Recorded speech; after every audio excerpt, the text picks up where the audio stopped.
พระเจ้ามาอธิบายการทำงานของขันธ์ห้าว่ามันเป็นอนัตตาได้จังใดเนี่ย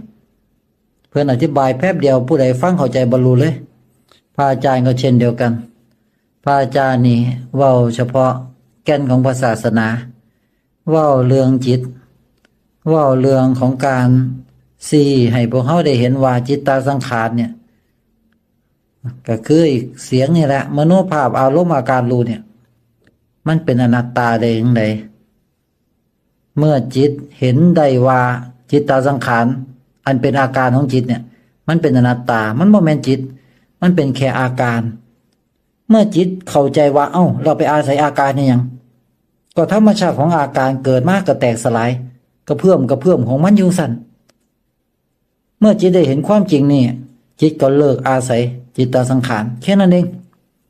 มันบ่ได้มีสัตว์บุคคลตัวตนใดๆเกิดขึ้นมาบนโลกใบนี้หรอกมันมีเฉพาะจิตที่โง่ยึดจิตตสังขารแค่นั้นเอง